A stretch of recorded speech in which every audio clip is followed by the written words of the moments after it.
तो बच्चों आज हम पढ़ने वाले हैं रेडॉक्स अभिक्रिया, जो कि बहुत ही इंपॉर्टेंट टॉपिक है और इस साल क्लास 10th के बोर्ड परीक्षा में गारंटीड पूछा जाने वाला है रेडॉक्स अभिक्रिया। साथ ही हम पढ़ेंगे ऑक्सीकरण अभिक्रिया, जो कि इंपॉर्टेंट है, और अपचयन अभिक्रिया, क्योंकि ऑक्सीकरण और अपचयन से ही रेडॉक्स बनता है, तो ये भी उतना ही इंपॉर्टेंट है जितना कि रेडॉक्स अभिक्रिया इंपॉर्टेंट है। और साथ में मैं आपको दो चीजें और पढ़ाऊंगा, ऑक्सीकारक पदार्थ और अपचायक पदार्थ। 5 चीजें हैं, बहुत ही कम टाइम में मैं आपको अच्छे से एक्सप्लेन कर देने वाला हूं। तो बेटा आप सभी का बहुत बहुत स्वागत है, और मैं आपका जिगरी सर, और जिगरी सर की क्लास में आपका बहुत बहुत स्वागत है। क्लास 10th विषय चल रहा है विज्ञान। आज चैप्टर है अपना रासायनिक अभिक्रियाएं एवं समीकरण का, लेक्चर नंबर 6। तो बेटा बिना समय को खराब करता हूं, जल्दी से कॉपी और पेन लेकर बैठ जाओ, सीखते हैं इन सारे टॉपिक्स के बारे में। तो बेटा मेरा नाम जरूर याद रखना, मेरा नाम क्या है बेटा, मैं नाम मैटर नहीं करता, मेरा नाम जो भी है, मैं आप सभी के लिए आपका जिगरी सर हूं, ठीक है बेटा। तो सबसे पहले हम जो टॉपिक पढ़ने वाले हैं वो है हमारा ऑक्सीकरण, ऑक्सीकरण, ऑक्सीडेशन।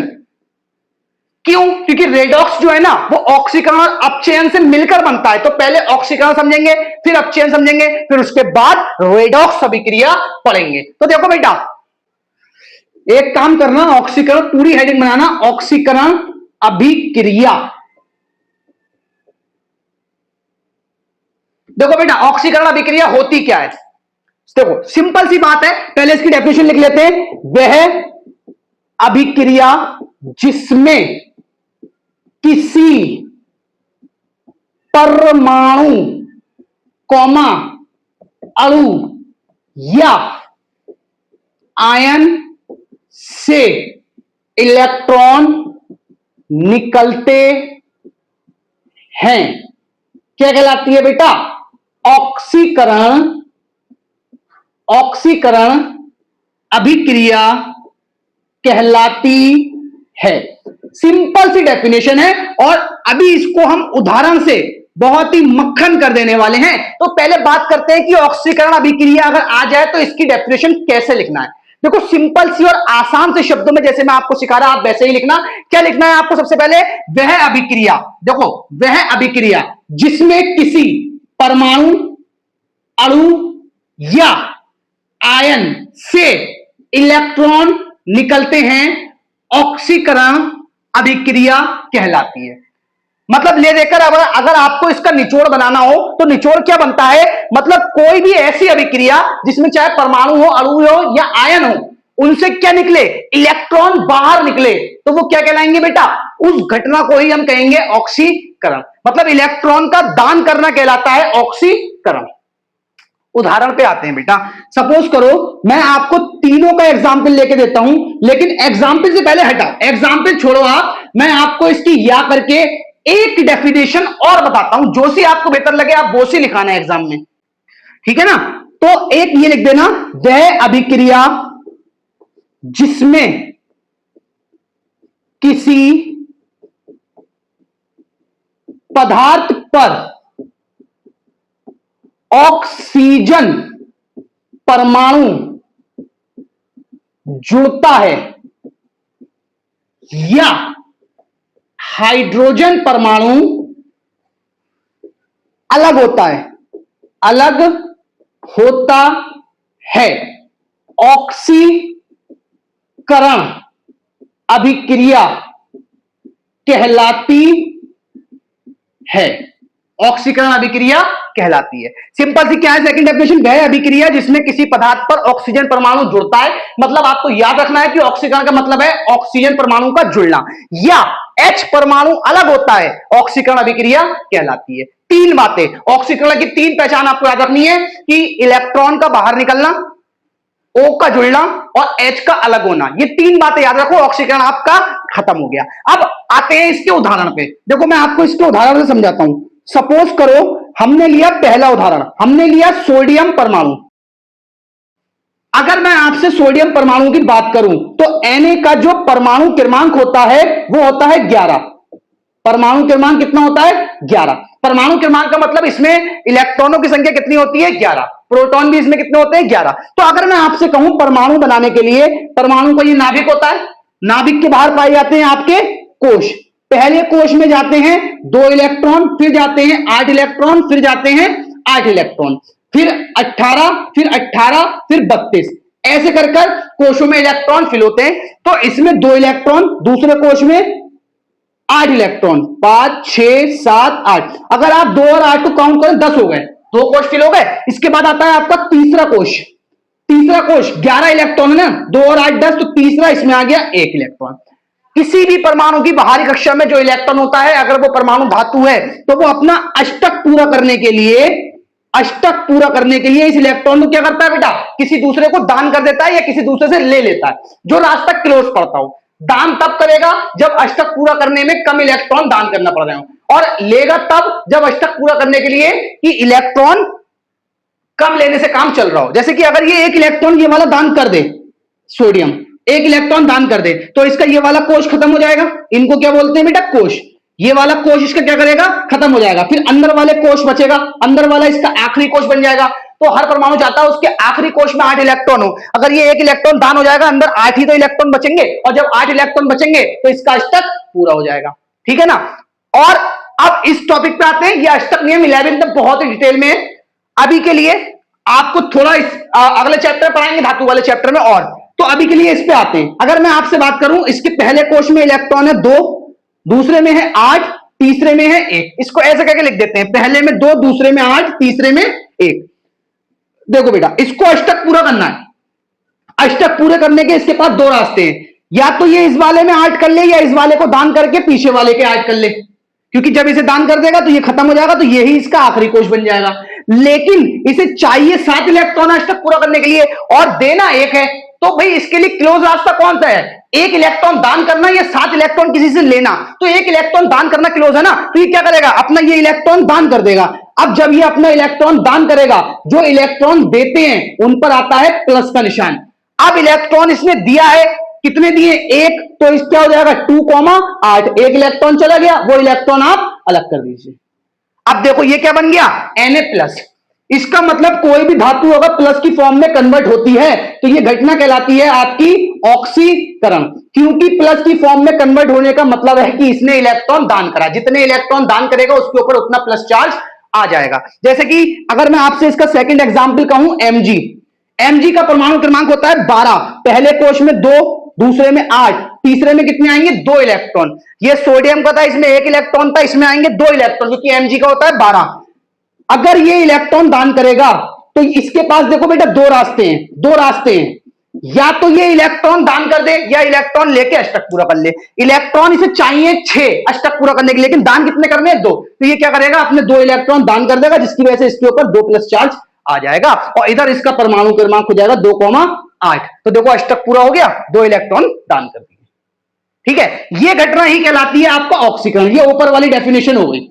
जब किसी परमाणु से इलेक्ट्रॉन बाहर निकलते हैं तो ऑक्सीकरण अभिक्रिया कहलाती है।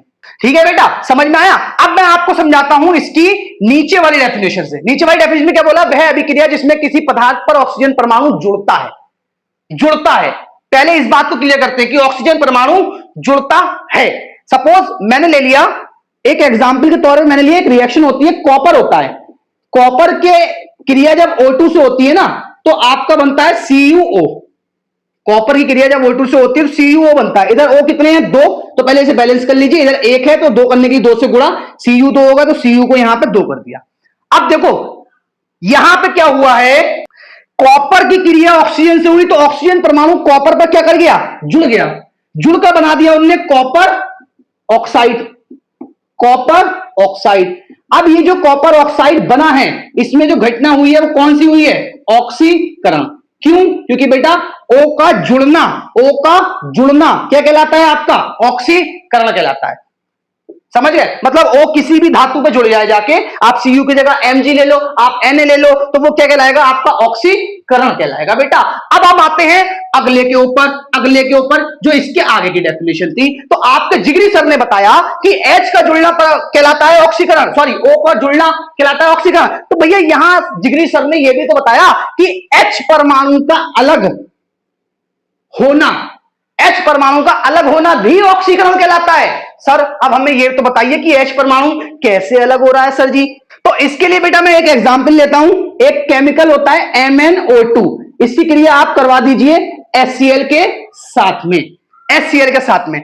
अगर बेटा आपको रिएक्शन बनाना नहीं आती है, अगर नहीं आती है, सुन लो, बेसिक क्लास की प्लेलिस्ट में चले जाना और रिएक्शन मक्खन हो जाएंगी। इतना काम कर लेना, डिस्क्रिप्शन में टॉप पे लिंक आपको उसका भी मिल जाएगा, इसकी प्लेलिस्ट भी मिल जाएगी, क्योंकि इसका लेक्चर नंबर 6 है। ऑलरेडी इसके 5 लेक्चर चैनल पर आ चुके हैं और इसका एक आध लेक्चर और आएगा और ये चैप्टर क्लोज हो जाएगा। चैप्टर के लास्ट में मैं आपको एक वीडियो बनाकर दूंगा जिसमें पिछले सालों के पूछे गए क्वेश्चन और ऑब्जेक्टिव क्वेश्चन सब कुछ मौजूद होंगे। और फिर उसके बाद हम क्लास पर सारा सिलेबस पूरा करने के बाद एक एक वन शॉट वीडियो बनाएंगे।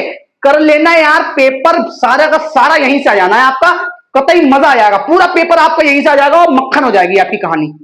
ठीक है, नंबर भर भर के मिलेंगे आपको, क्योंकि आपकी तैयारी पहले ही जिगरी सर आपके करवा चुके होंगे। तो बेटा जल्दी से इसका वाला एग्जांपल समझते हैं कि भाई MnO2 की क्रिया किससे हुई, HCl के साथ में। तो ना यहां पे बनता है MnCl2 प्लस Cl2 प्लस में H2O। यहां पे देखो, यहां पे अगर आप नोटिस करें तो पहले इसको बैलेंस कर लेते हैं। इधर Mn 1 है, O कितने हैं 2, इधर Cl है 4, तो यहां 4 कर दो। देखो 2 Cl ही है, 2 Cl ही है, 4 कर दो, 4 H हो गए, तो उधर H आप 4 कर दो, 2 दूनी 4। अब ऑक्सीजन काउंट कर लो, 2 इसमें है, इधर भी 2 है Mn, ठीक है, बैलेंस है। अब ये बैलेंस अभिक्रिया है, इसमें क्या है ना बेटा, इसमें आप ध्यान से देखिए, यहां पे H के साथ Cl जुड़ा हुआ था, लेकिन Cl से क्या हुआ ना, Cl अलग हो गया, कुछ Cl इस पे चला गया, लेकिन Cl बिल्कुल अलग हो गया, तो H Cl से अलग हो गया। तो इस केस में क्या हुआ बेटा, ऑक्सीकरण हुआ। H का अलग होना, H का अलग होना क्या कहलाता है, ऑक्सीकरण। क्योंकि यहां पर H के जो H पर चार्ज है +1, इस पे -1, लेकिन यहां पर जब दो समान परमाणु आपस में जुड़ते हैं तो इसकी ON होती है 0। इसका मतलब यहां से जब आप Cl से Cl को चेक करेंगे तो इसने एक इलेक्ट्रॉन दान कर दिया, जो इसके ऊपर इलेक्ट्रॉन था वो इसने किसी और को दान कर दिया, और ये 2 Cl आपस में जुड़ के Cl2 बन गए। ठीक है बेटा, ये आपका ऑक्सीकरण क्रिया हो गई। मैं साइड में, पहले आप इसका स्क्रीनशॉट मारो जरा फटाफट।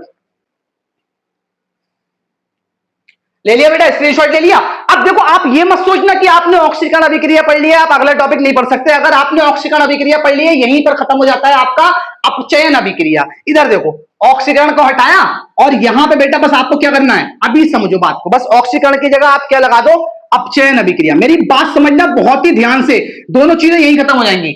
ऑक्सीकरण अभिक्रिया क्या होती थी, वह अभिक्रिया जिसमें किसी परमाणु अणु या आयन से इलेक्ट्रॉन निकलते हैं। अब इसमें क्या करेंगे, आयन पर इलेक्ट्रॉन जुड़ते हैं, उसमें इलेक्ट्रॉन जा रहे थे, इसमें इलेक्ट्रॉन आएंगे, तो ऑक्सीकरण की जगह बेटा क्या हो जाएगा आपका, अपचयन अभिक्रिया कहलाती है। पहली डेफिनेशन खत्म हो गई। अब आप कहेंगे सर ये तो खत्म हो गई, तो जिगरी सर, मेरे जिगरी दोस्त, ये तो बता दो ये नीचे वाली भी क्या हो सकती है। अरे लला बिल्कुल हो सकती है मेरे जिगरी दोस्त, तो बिल्कुल हो सकती है। तो देखो इसमें क्या कर देंगे, वह अभिक्रिया जिसमें किसी पदार्थ पर ऑक्सीजन परमाणु जुड़ता है नहीं, निकलता है या अलग होता है, लिख दो, ऑक्सीजन परमाणु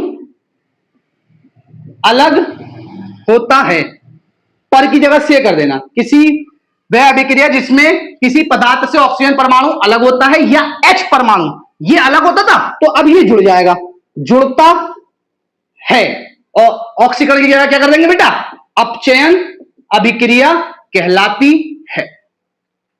बोलो बेटा, मैंने साथ ही साथ आपको पढ़ाया नहीं है, पढ़ाने के साथ साथ मैंने ये भी बता दिया ये दोनों आपस में जुड़े कैसे, जस्ट एक दूसरे के उल्टे हैं। ऑक्सीकरण में क्या होता है, इलेक्ट्रॉन का बाहर निकलना ऑक्सीकरण, तो अपचयन में इलेक्ट्रॉन का जुड़ना अपचयन हो जाएगा। ऑक्सीकरण में क्या होता है, O का जुड़ना ऑक्सीकरण, तो अपचयन में O का निकलना अपचयन कहलाएगा।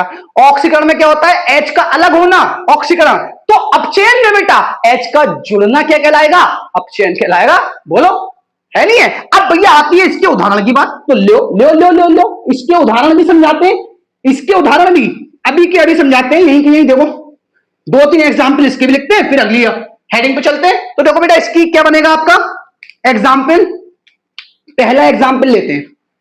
सपोज करो मैंने ये Na का एग्जाम्पल लिया था, पहले Na से ही समझाता हूं आपको। मैंने Na+ बना था, उसमें इसका क्या होता था 2,8। आप क्या करिए, इस पे एक इलेक्ट्रॉन जोड़ दीजिए, जब इस पे एक इलेक्ट्रॉन जुड़ेगा तो Na बन जाएगा, वो हो जाएगा 2,8,1। देखो इलेक्ट्रॉन का जुड़ना बेटा क्या कहलाता है, अपचयन। इलेक्ट्रॉन का निकलना ऑक्सीकरण, इलेक्ट्रॉन का जुड़ना अपचयन। भैया इससे दिल नहीं भरता, मुड़ के देख मुझे दोबारा, तो भैया चल टन टनाटन टन टन तारा, आ जा बेटा इधर को जरा, तुम्हारा जिगरी सर कुछ तुम्हें सिखा रहा। तो देखो बेटा, यहां लिया था Na, क्या करते हैं ना, यहां लेते हैं Cl। Cl का जो परमाणु क्रमांक होता है वो होता है 17। मैंने बताया आपको, पहले में 2, दूसरे में 8, तीसरे में 8। भैया पहले में 2, सुनो ध्यान से, ये तो कोश है इसके, पहले में 2, दूसरे में 8, 10 हो गए। 10 है कितने, 17। 17 को अगर डिवाइड करें 2, 8, 7, 17, तो तीसरे वाले में कितने आएंगे, 7, 3, 4, 5, 6, 7। अब अगर मैं तुमसे Cl की बात करूं, Cl पे है 2, 8, 7, इसे अष्टक पूरा करना है। तो इसे अष्टक पूरा करने के 2 रास्ते भैया, चाहे तुम्हारे वास्ते या हमारे वास्ते, लेकिन रास्ते सिर्फ 2 हैं। क्या है, एक रास्ता यह है कि ये 7 इलेक्ट्रॉन दान कर दे तो इसके अंदर वाले कोश में अष्टक पूरा हो जाएगा। लेकिन बेटा सेकंड रास्ता ये भी तो है ना कि ये किसी से कहे भैया 1 इलेक्ट्रॉन हमका दे दो, हमका दे दो 1 इलेक्ट्रॉन, और अगर हमका 1 इलेक्ट्रॉन दे दोगे तो हमारा अष्टक पूरा हो जाएगा। तो भैया इसके लिए एक कठिन रास्ता कौन सा है, 7 इलेक्ट्रॉन दान करना। अगर 1 इलेक्ट्रॉन लेने से काम चल रहा है तो 7 दान क्यों करना। तो ये क्या करेगा बेटा, 1 इलेक्ट्रॉन ले लेगा, और जब इलेक्ट्रॉन किसी पर आता है तो उस पर आ जाता है चार्ज माइनस का, और ये हो जाएगा 2, 8, 8। और ये घटना बेटा कौन सी कहलाएगी, अपचयन की घटना कहलाएगी। बोलो कोई दिक्कत। बेटा जब तक जिगरी सर खड़े हैं तो आपको दिक्कत होने ना देंगे, ऐसे ही आपको सिखाते रहेंगे, ऐसे ही आपको सिखाते रहेंगे। बोलो समझ में आया ना। अब भाई आप कहोगे सर ये तो हो गई पहली वाली मेरे जिगरी सर, ये ऊपर वाली थ्योरी पे हो गई, नीचे वाली थ्योरी पे भी एक एग्जाम्पल हो जाए तो कतई मजा आ जाए। तो हम मजा दिलाएंगे, दिलाएंगे मजा यार। देखो नीचे वाले पे एग्जाम्पल क्या कहता है, अभिक्रिया जिसमें किसी पदार्थ से ऑक्सीजन परमाणु अलग होता है। अच्छा अच्छा, उसमें जुड़ता था इसमें अलग होता है, अरे कर देंगे, कर देंगे।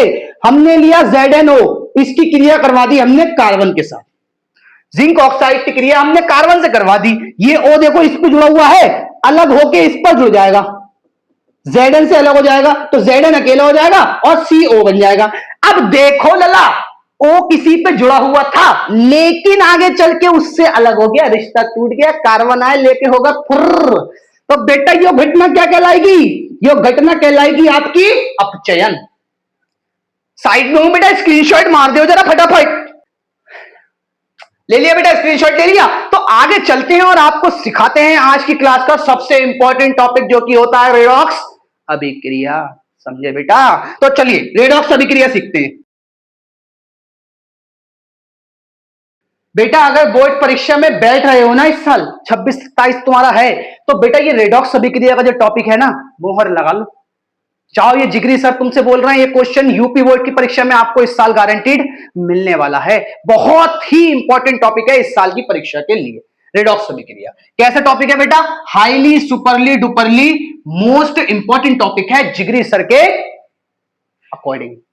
अब बात आती है कि बेटा रेडॉक्स अभिक्रिया होती क्या है। सुनो, मैंने तुम्हें अभी ऑक्सीकरण अभिक्रिया पढ़ाई, मैंने तुम्हें अपचयन अभिक्रिया पढ़ाई। रेडॉक्स अभिक्रिया क्या होती है ना, रेडॉक्स अभिक्रिया क्या होती है, अगर ऑक्सीकरण प्लस अपचयन कर दिया जाए तो जो अभिक्रिया बनती है वो कहलाती है रेडॉक्स अभिक्रिया। बोलो समझ में आया क्या। रेडॉक्स अभिक्रिया क्या होती है, जब ऑक्सीकरण और अपचयन दोनों साथ साथ होते हैं उस घटना को रेडॉक्स अभिक्रिया कहते हैं। थ्योरी बन गई भैया, जब ऑक्सीकरण व अपचयन दोनों एक ही अभिक्रिया में साथ साथ होते हैं, हम साथ साथ हैं, साथ साथ होते हैं तो क्या कहलाती है बेटा, रेडॉक्स अभिक्रिया कहलाती है। तो यहां पे लिख लेना, यह घटना रेडॉक्स अभिक्रिया कहलाती है। देखो बेटा क्या बन गई आपकी थ्योरी, बन गई जब ऑक्सीकरण व अपचयन दोनों एक ही अभिक्रिया में साथ साथ होते हैं तो यह घटना रेडॉक्स अभिक्रिया कहलाती है। बोलो समझ में आया क्या, रेडॉक्स अभिक्रिया कहलाती है। अरे दिल पे मत लेना, अभी उदाहरण समझाएंगे यार, बिल्कुल मक्खन बनाएंगे इसको भी। उदाहरण पे आते हैं, उदाहरण पर आ जाते हैं रेडॉक्स अभिक्रिया की होती है। एक अभिक्रिया लिखी है देखो बेटा, ये एक अभिक्रिया लिखी है, अब हमें बताना है कि ये अभिक्रिया ऑक्सीकरण अभिक्रिया है, अपचयन अभिक्रिया है, या रेडॉक्स अभिक्रिया है। भैया देखो कैसे कैसे कैसे कैसे कैसे कैसे कैसे कैसे कैसे कैसे सबसे पहले क्या करेंगे, इसको बैलेंस मार देंगे। बैलेंस करने के लिए क्या करेंगे लला, इधर देखो आई 2 है, इधर 1 है, तो 2 से इसकी गुणा कर देंगे। इधर Cl 2 है, इधर 1 है, तो 2 से ई की गुणा कर देंगे। बैलेंस करने के बाद में हम इस आई से देखेंगे लला इस आई को, और इस Cl से देखेंगे लला इस Cl को। समझ रहे हो बात को? देखो यहां पे 2 आई हैं, एक आई पर 1 माइनस और दूसरे आई पर 2 माइनस। यहां पर 2 माइनस मौजूद हैं और आगे आई पर कोई भी माइनस प्लस नहीं है, यहां पे कोई भी माइनस प्लस नहीं है। अगर तुम आई को ध्यान से देखो, 2 माइनस थे, आगे जाके नहीं है, मतलब इसने दोनों को दोनों माइनस दान कर दिए। इसने 2 माइनस क्या कर दिए, तो लिख दो 2 इलेक्ट्रॉन का दान।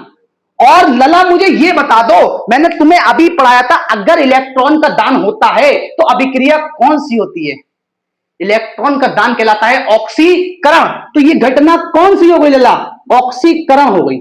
लो भैया, तो क्या कह देंगे अभिक्रिया ऑक्सीकरण है? ना, इसे ऑक्सीकरण अभिक्रिया ना कहेंगे।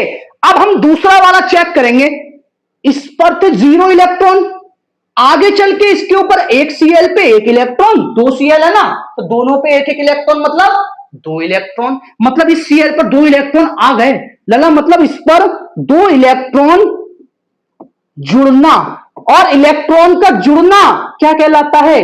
अपचयन कहलाता है। इलेक्ट्रॉन का जुड़ना अपचयन कहलाता है। अब अगर मैं आपसे कहूं कि इसमें भैया ऑक्सीकरण भी हुआ, इसमें अपचयन भी हुआ, इसने जो इलेक्ट्रॉन दान करे वो गए तो गए कहां, या ये इलेक्ट्रॉन कहां से ले आया? सोच सकते हो कि इसने इलेक्ट्रॉन दान करे तो इलेक्ट्रॉन क्या घूमने चले गए अपने नानी के घर बस्ता लेके, या ये इलेक्ट्रॉन जो लेकर आया कहीं से रोड पर से किसी को पकड़ के ले आया कि आप भाई हमारे घर में रह ले आके?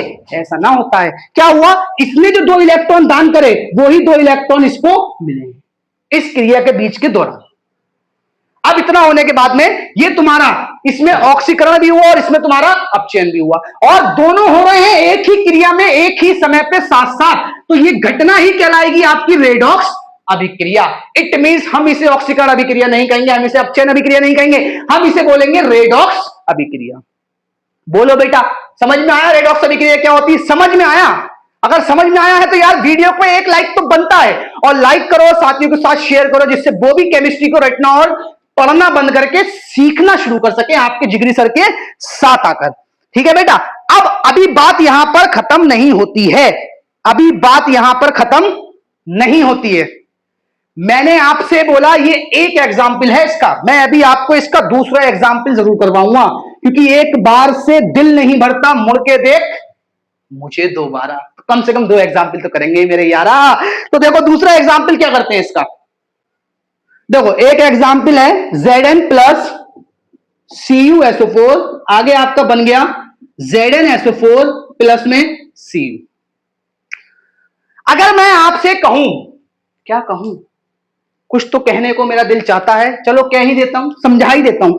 यहां Zn पे कितना प्लस और कितना माइनस है भैया? कुछ ना दिख रहा है, मतलब 0 है। यहां Cu पे कितना प्लस और माइनस है? कुछ नहीं दिख रहा, मतलब 0 है। और याद रखने के लायक थोड़ी चीजें याद रख लेना, SO4 पर हमेशा -2 होता है, SO4 पर हमेशा -2 होता है। इट मींस जो ये पूरा SO4 है इस पर -2 है, और इस वाले SO4 पर भी -2 है। अगर मैं आपसे कहूं SO4 पर -2 होता है, इट मींस Cu ने जब 2 प्लस रहे होंगे तभी तो इस 2 प्लस से 2 माइनस कैंसिल हुआ होगा, बना होगा CuSO4। बेसिक रिएक्शन में सिखाया है मैंने ये चीज। तो Cu पर प्लस का 2 मौजूद है और यहां Zn पर प्लस का 2 मौजूद है। अब मैं तुमसे कहूं कि मुझे बता दो ये ऑक्सीकरण अभिक्रिया है या अपचयन अभिक्रिया है, तो लला घबराना ना है, घबराना ना है, जिगरी सर तुम्हारे साथ है। करना क्या है ये देख लो भैया। सबसे पहले हमने देखा Zn से, हमने देखा Zn को, इससे मन नहीं भरा तो Cu से हमने देखा Cu को। हमेशा लेफ्ट से राइट देखते, कभी भी राइट से लेफ्ट नहीं देखते, इतना याद रखना। अब देखो Zn से जब मैंने देखा Zn को, यहां 0 था, इस पर 2 प्लस आ गया, मतलब Zn ने 2 इलेक्ट्रॉन दान कर दिए इस क्रिया के दौरान, और इलेक्ट्रॉन का दान कहलाता है ऑक्सीकरण। ऑक्सीकरण, ऑक्सीकरण, ऑक्सीकरण। अगर इसने इलेक्ट्रॉन दान कर दिया और इसका ऑक्सीकरण हो गया तो Cu को चेक कर लेते हैं। यहां पे +2 था, यहां 0, मतलब इसके ऊपर 2 इलेक्ट्रॉन कम थे, इसका मतलब Zn ने इसे अपने 2 इलेक्ट्रॉन दान कर दिए और इसको 2 इलेक्ट्रॉन मिल गए, इसीलिए 2 इलेक्ट्रॉन इसने क्या करे हैं, ग्रहण करे हैं। और इलेक्ट्रॉन का ग्रहण बेटा क्या कहलाता है, अपचयन। अब ऑक्सीकरण और अपचयन दोनों साथ साथ हो रहे हैं, इसका मतलब यह अभिक्रिया कहलाएगी रेडॉक्स अभिक्रिया। बोलो बेटा, बोलो, कोई मौजूद है ऐसा जो नहीं समझ सकता रेडॉक्स अभिक्रिया किसे कहते हैं? भैया कोई ना होगा, सिखा दिया सिखा दिया, लेकिन अभी भी मेरा दिल नहीं भरा, दिल नहीं भरा। यहीं पे मैं तुम्हें सिखाता हूं, मैंने तुम्हें ऑक्सीकरण से अपचयन सिखाया, ऑक्सीकरण और अपचयन से रेडॉक्स अभिक्रिया सिखाई, अब मैं तुम्हें रेडॉक्स अभिक्रिया से सिखाता हूं कि ऑक्सीकारक और अपचायक पदार्थ कौन से होते हैं। मैंने वो भी तो बोला था शुरू में। तो भैया पहले मैं साइड में, आप इसका स्क्रीनशॉट मान लो जरा, चलो स्क्रीनशॉट मान लिया, तो मैं आपको बताता हूं अब ऑक्सीकारक और अपचायक पदार्थ क्या होते हैं। फिर मैं इन सब चीजों का निचोड़ आपको 2 मिनट मुझे दे देना, मैं वीडियो के लास्ट में आपको 2 मिनट में बता दूंगा कि ऑक्सीकरण क्या है, अपचयन क्या है और रेडॉक्स अभिक्रिया क्या है, ऑक्सीकारक क्या है और अपचायक क्या है, सब बता दूंगा। तो जल्दी से बेटा देखो, यहां पे मैं सिखाता हूं आपको कि ऑक्सीकारक और अपचायक क्या होते हैं। देखो पहले वाले एग्जाम्पल से समझने की कोशिश करो। मैंने आपसे बोला कि इस पदार्थ का ऑक्सीकरण हुआ, इसका अपचयन हुआ। जिस पदार्थ का ऑक्सीकरण होता है वो पदार्थ कहलाता है अपचायक पदार्थ, जिस पदार्थ का अपचयन होता है वो पदार्थ कहलाता है ऑक्सीकारक पदार्थ। जस्ट एक दूसरे के उल्टे होते हैं, मतलब जिसका ऑक्सीकरण हो रहा है वो अपचायक पदार्थ, ऑक्सीकरण हुआ किसका, इसका, मतलब जो अपचायक पदार्थ है इस केस में वो कौन है, I- अपचायक पदार्थ है। अपचयन किसका हुआ, अपचयन हुआ आपका Cl2 का, इसका मतलब जिसका अपचयन वो ऑक्सीकारक पदार्थ, मतलब Cl2 यहां पर कौन है, अपचायक पदार्थ है।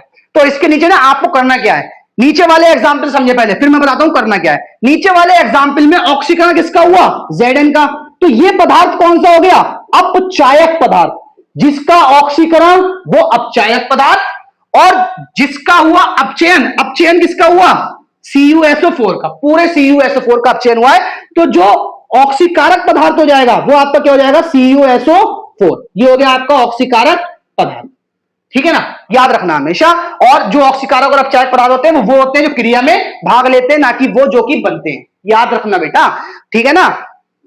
अब इतना होने के बाद में आप क्या करना ना, स्क्रीनशॉट ले लिया होगा, आप क्या करना, इसके नीचे क्वेश्चन लिखना, क्वेश्चन बनाना, जब नोट्स बनाना तो क्वेश्चन बनाना कि ऑक्सीकारक तथा अपचायक पदार्थ किसे कहते हैं।